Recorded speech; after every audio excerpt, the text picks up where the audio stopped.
I'm excited. I'm really excited. And I just want to share one thing that's more personal. Because that's our. Hey,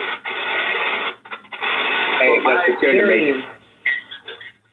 I'm in the matrix. Better now. One second. I'm gonna try to relocate and then I'm gonna say what I gotta say. So just give me 1 minute. I just wanted to say that I'm proud of RFK, man. He read the room, he saw the landscape, and he made the right decision. So, I think this plays well for him moving forward, and I'm glad that he backed Trump.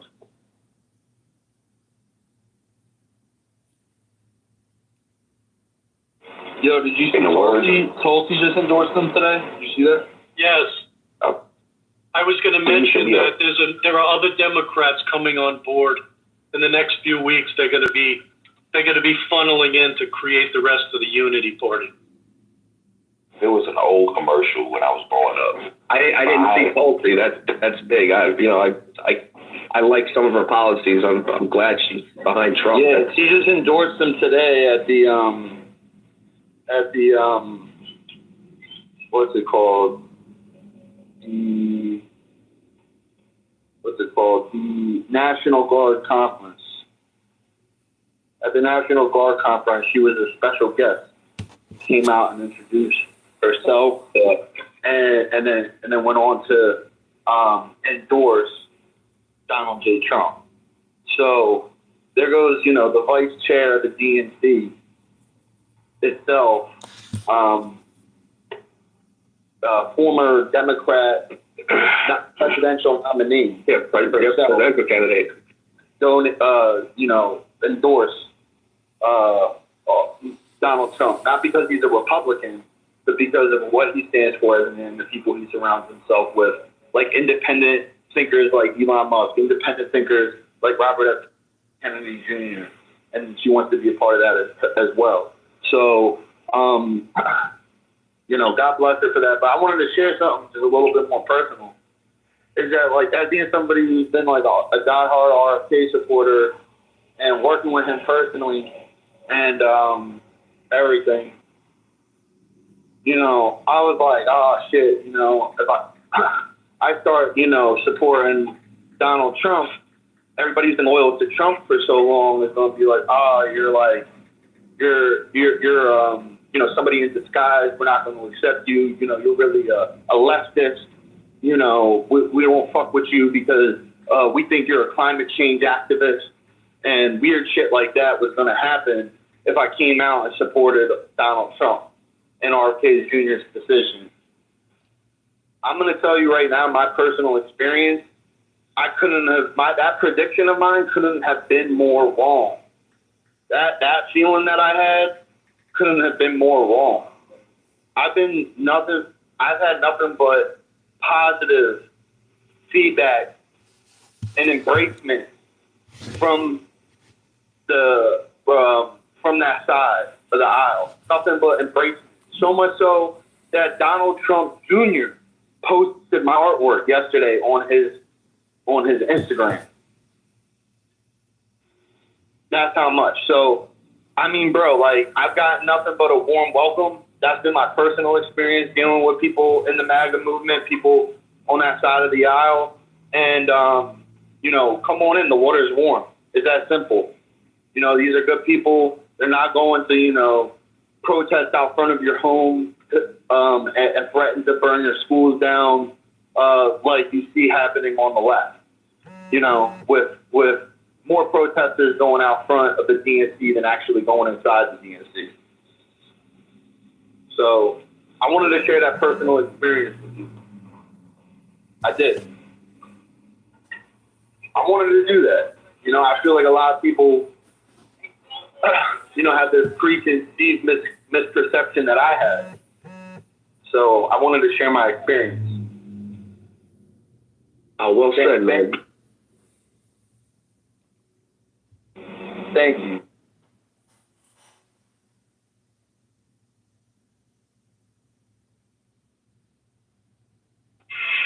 Augustus, the other side must be squirming. I keep thinking to myself, how do you respond when you have one group of people that's trying to unify to save America, and another group, all they want to do is divide and complain? How do they, what? They have to be running around in circles and just going out of their minds right now. Yeah, meltdown mode, complete panic. There's a scientific poll that just came out today, Dr. Mitch, that shows RFK Jr. jumping 5 to 10 points ahead. I mean Donald Trump, after RFK endorsed him. That's what this room's all about. Their meltdown. I wish he could have picked him as his vice. It would have been a blowout. I think that this is the better move. And I don't necessarily know that RFK would have wanted to be vice president. Oh, thank you so much. Discuss this. Would he even wanted the position of vice president? I think that this is a more strategic thing. Like, first off, you could, like, the average IQ person might think, oh, vice president, that should have been the move. And I'm not trying to call whoever said that low IQ. I'm just saying, like, that's the first thing people think. I think he'll get a spot in the cabinet now, and he'll be set up nicely for 4 years from now. But look, right? Now he didn't drop out. He's staying in, and his name will be on the ballot in 40 states. But he's dropping out in all of the swing states.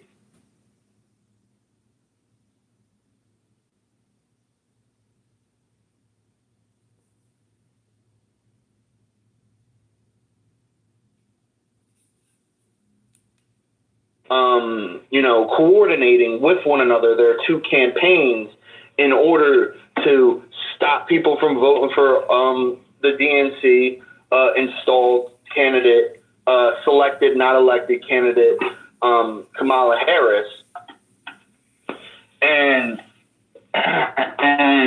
get the America First, human first, make America healthy again first candidate, Donald J. Trump, in the White House. Okay, so it's more strategic. And then in turn, the vice president doesn't have power within the executive branch. It's more of a contingency if there was to be, something that happens to. He's just a vote. He's a tie-breaking vote. That's really all he is. I think it would be a good idea if he did take Secretary of State. I think he'd have much more power to do what he needs to be doing too. That'd be even way better. It's much more powerful. Don Trump Jr. and Trump both kind of want to put him in charge of the CIA, but everybody that supports him wants him to be like in the FDA, and some people want to see him in the HUE or whatever. I think it's called. HHS. So there's like, the health stuff, the housing stuff, the food stuff, he would all be great in. But I think they see him more as like intelligence person. Orchestrating, we got to be ambitious here, and think maybe he might be, head of an intelligence committee of some sort, or the attorney general or something. I can see that. I can see that. Hey, just to speak on what you were saying before, Augustus, do you see now a slew of lawsuits from the Dems trying to get them off, state ballots? Yeah, but they're trying to get them off ballots in swing states. So he just said, "Fuck it, I'm going to withdraw from all of the swing states." And that's huge. But now I could see, they're sweating now. Obviously they're always the Dems always point to the popular vote. Are they going to now look to get them off ballots? Just so they could kind of run up their tally. The way they did in New York. Yeah, they're trying to put Cornel West in the independent slot. Unreal.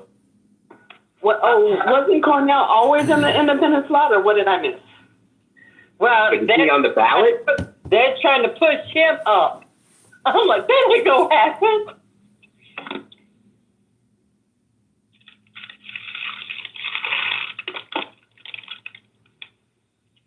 Never say never. Okay, 4 years ago, I said that about some of the changes to the voting laws, and you know they happen. Yeah, you got a point there. I'm gonna leave it there.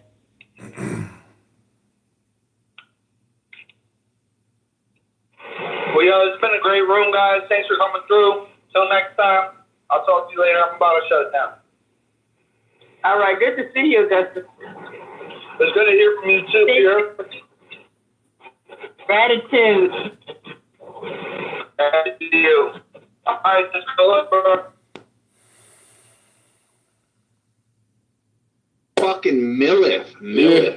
Oh, is he a Canadian? Oh, Millith is a Canadian. You're right. He's a fucking, that's a Simpson character, bro. That motherfucker is like, So, Mike, I kind of like Millith. Like, I get why you don't, but I kind of like, and it's interesting because both of you are atheists, but I kind of like,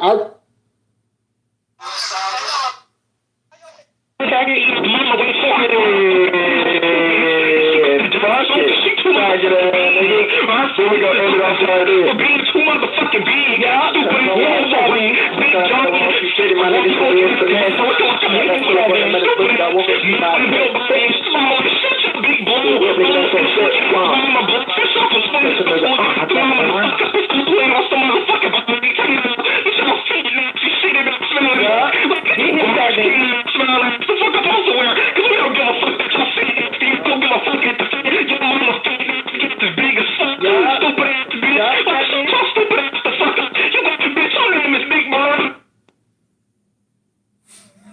Can't believe that's even real. Holy shit. In this way, emptiness being the mother of form.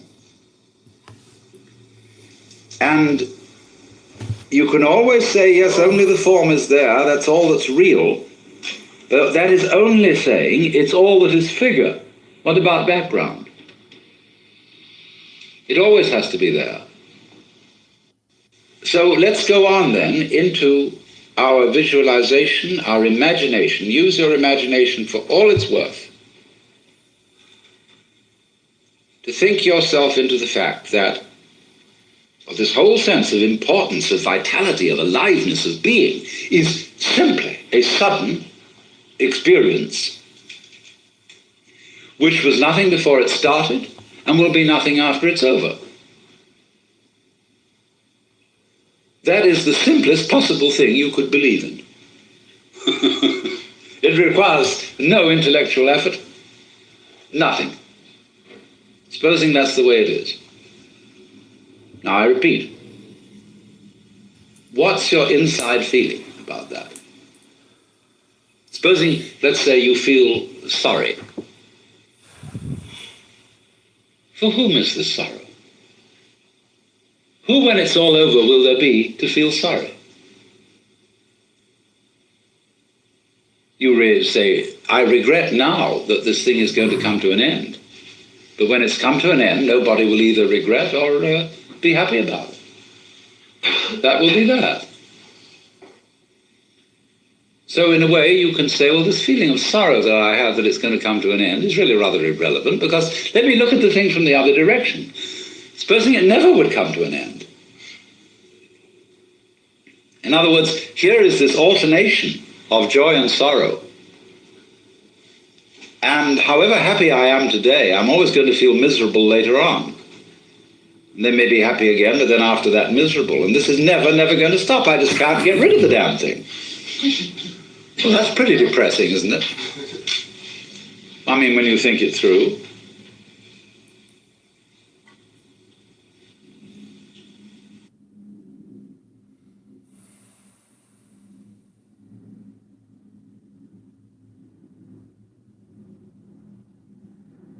You literally just repeated what she said, though. Come on, now. She literally said your she literally said it's not better because your husband said like all.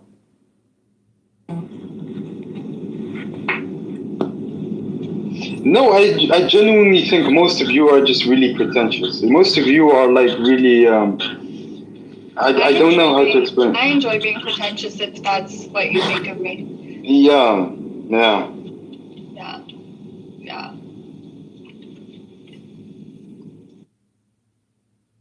And there is no end to this. But fortunately, because of the forgettery, every 4,320,000 years, it doesn't become a totally insufferable bore.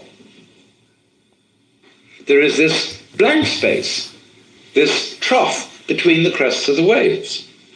You see? Now the Hindus thought about that. And they got tired. And they thought about the possibility of moksha, liberation, or nirvana, from the everlasting cycle of appearing and disappearing.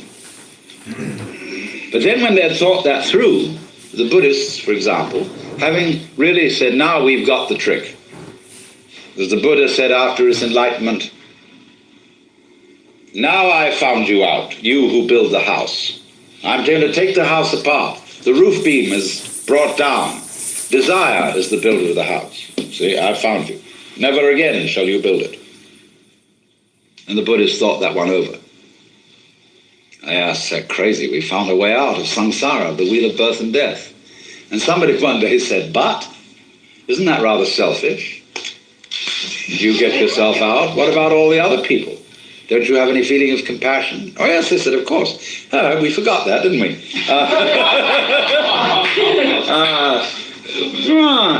Let's come back again and help all these people out.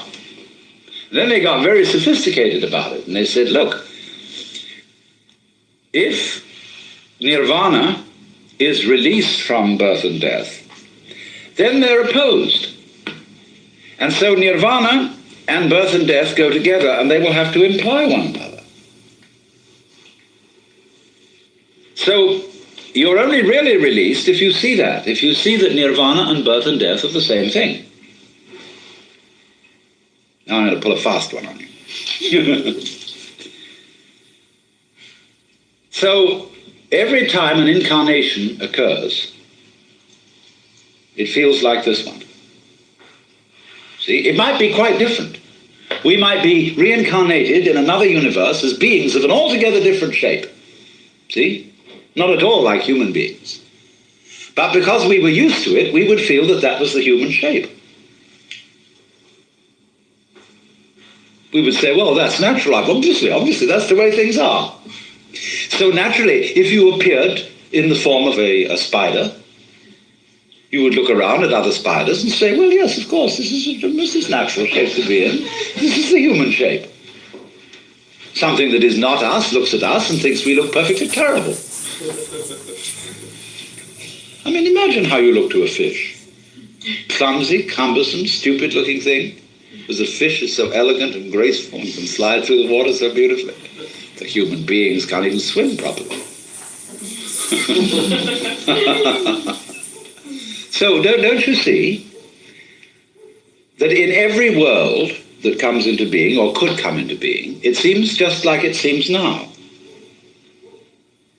And every species that you could belong to would seem like this one. It would have its up end of what is highly intelligent and its low end of what is not so intelligent. You would be aware of superior forces and inferior forces.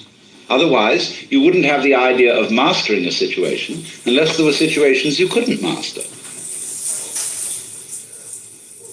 Now, we are not aware of species, of beings above us, unless you cultivate those forms of psychic awareness where you think you're in touch with angels or something of that sort. But the things that appear to be above us are great natural processes. Only we think they're rather stupid, only very tough, too strong for us. Earthquakes, the elements, also some little ones. See, the virus is a very troublesome being. And this is where a human being really finds himself at his wit's end in dealing with molecular biology.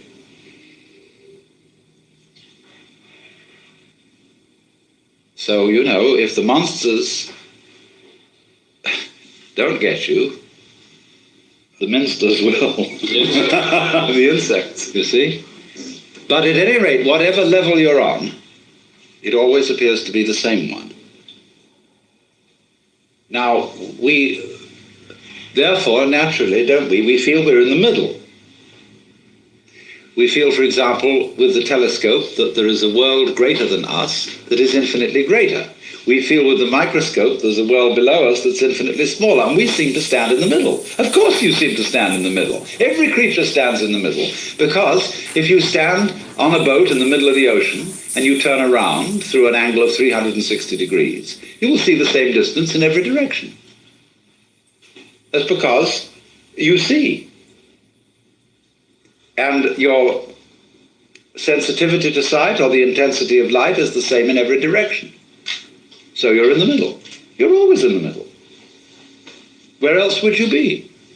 In other words, anything that perceives anywhere is always in the middle. Anything that grows anywhere is always in the middle. It's betwixt and between. And the middle always has, therefore, extremes. It has extremes in space. As far west and as far east, as you could think. As far on and as far back. And there's always a beginning, and there's always an end.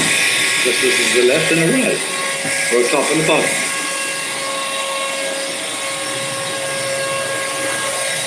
So, also,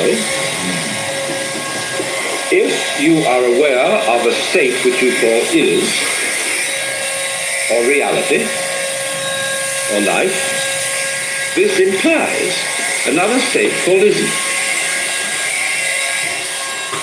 or illusion, or unreality, or nothingness, or death. There it is. You can't know one without the other. And so as to make life poignant, it's always going to come to an end. That is exactly, don't you see, what makes it lively. Liveliness is change, is motion. And motion is going like this, see? Going to fall out and be gone.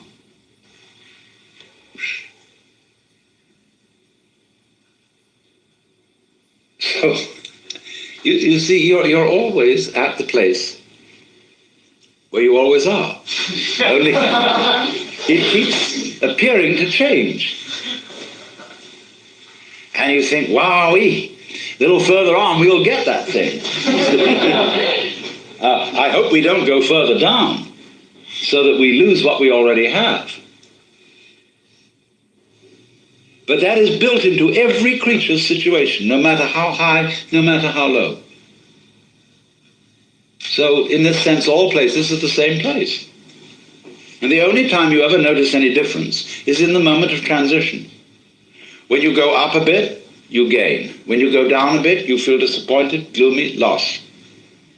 You can go all the way down to death. Somehow, there seems to be a difficulty in getting all the way up. Death seems so final. Nothingness seems so very, very irrevocable and permanent. But then if it is, what about the nothingness that was before you started? So don't you see, what we've left out of our logic, and this is part of the game rule of the game that we're playing, the way we hoodwink ourselves is by attributing powerlessness to nothingness. We don't realize that is a complete logical fallacy. On the contrary, it takes nothing to have something. Because you wouldn't know what something was without nothing. You wouldn't know what the form is without the background space. You wouldn't be able to see anything unless there were nothing behind your eyes. Now imagine yourself with a spherical eye. You can see all around. Now what's in the middle? See? Even if I have all this behind me in view, suddenly I will find that there is something in the middle of it all. There's a hole in the middle of reality. Like now, there seems to be not so much a hole but a wall, but any animal which had eyes in the back of its head would have the sensation I'm describing. Now, you may say to me, well, all that's wishful thinking. Because when you're dead, see? Now, wait a minute. What's that state of consciousness that talks in that way? This is somebody saying something who wants to make a point. Now, what point does that sort of person want to make? Like when you're dead, see?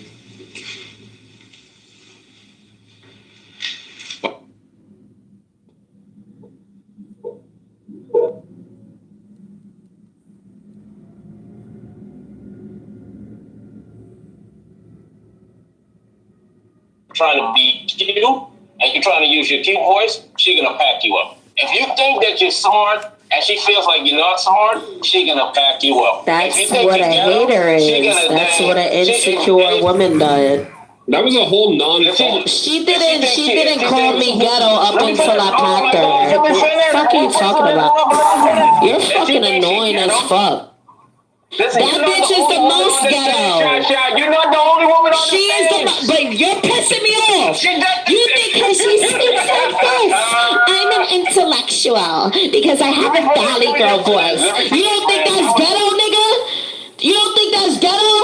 When all you gotta do is be nice to her to get some pussy out of her, that's not ghetto? You bitch nigga? You bitch ass dumbass niggas. A bitch can fucking fool y'all just by simply talking like this. You got the concept. You want to be innocent? Am I not a ghetto gaga anymore? Am I an intellectual? I didn't believe Shy was innocent. Now she sounds innocent to me. All you do is get me a picnic and all that pussy is yours. All you have to do is open the door for me, and now I want to offer you pussy. Yeah, see, this is what a coon is, man. You gotta keep listen to coon out.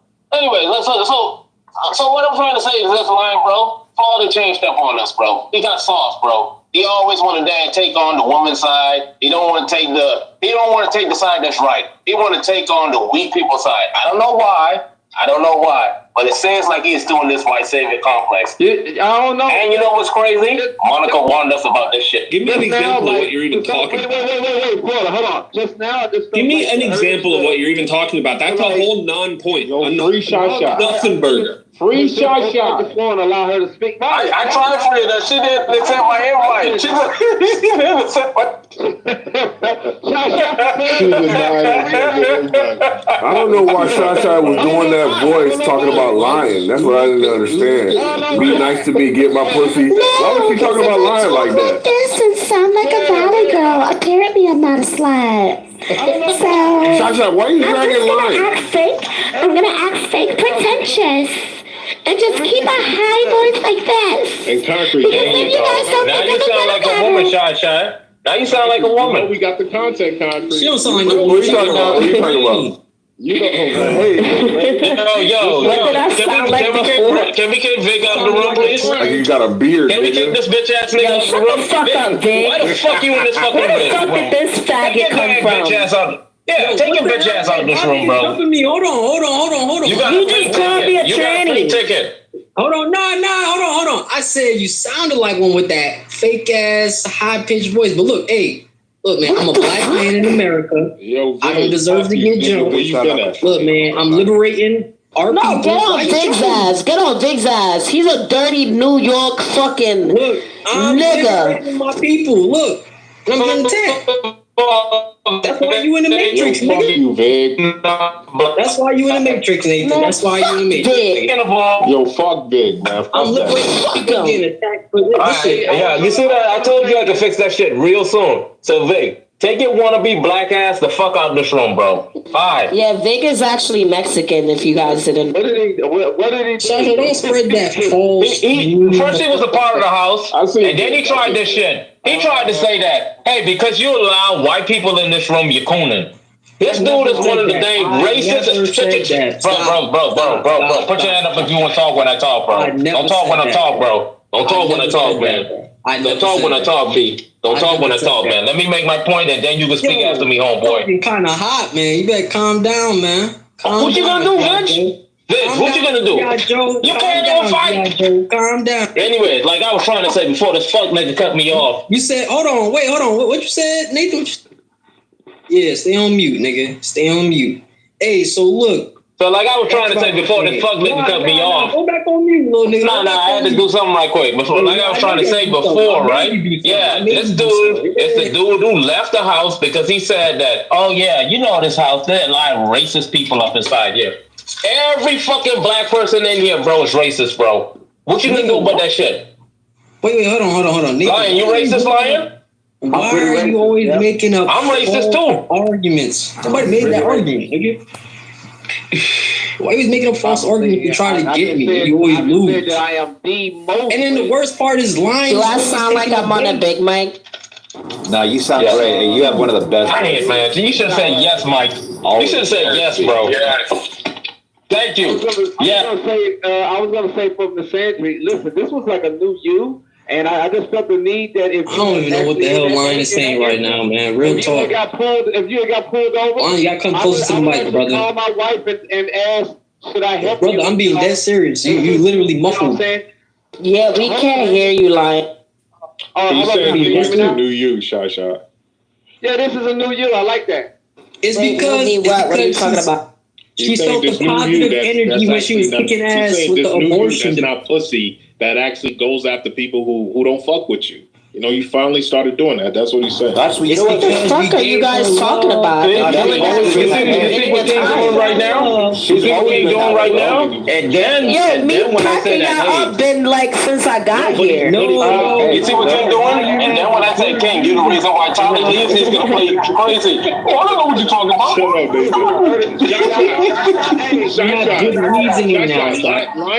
Lion said, yeah, you pack niggas up, but you pussy when it comes to packing these hoes up. That's what he said. No, it's not that I'm pussy. It's just listen, what I look like packing up women in this fucking room when you guys do enough of the dogpiling on me. Come on. So it's like I find myself usually on the side of the women. Yeah, but those sluts talk shit about you. What sluts talk shit about me? All of them. They don't like Where? Which ones? That's not what I actually was saying, King. You dumbass, dick sucking ass nigga. Yo, Big. I'ma get you beat up. What I was saying was basically that you said when you had the high pitched voice and all of that, you seem more pleasant, more easy to deal with. She got more respect. She's whooping niggas' asses on abortion. And then after that, that's all she get. Went back to your regular voice. I felt like you reverted back to I'll just me. I'm sorry, I can't speak like this all day, Lion. This is fake. I can't do it. I can't do it. Now I feel like I'm gonna get my Starbucks for the scars in my heart. I'm gonna go get me a latte, a caramel latte with extra spice. I'm pretty sure that now it's fucking great. All of the black men in this room are very receptive to you. They understand what you're saying. They're so willing to do it. They also understand me when I'm like, yo, suck it now. And they understand me both ways, and they still want to fuck me both ways. I'm just saying, it doesn't really make a difference. Calm down. They still want me. They want me regardless of what attitude I have. He's right. And potentially Kenny genetics. He's right. 5'2". You 5'2", you gonna have a short Kenny. Who the fuck you in here? Nobody want to fuck your short ass. Fuck out of here. I don't know, bro. I don't know.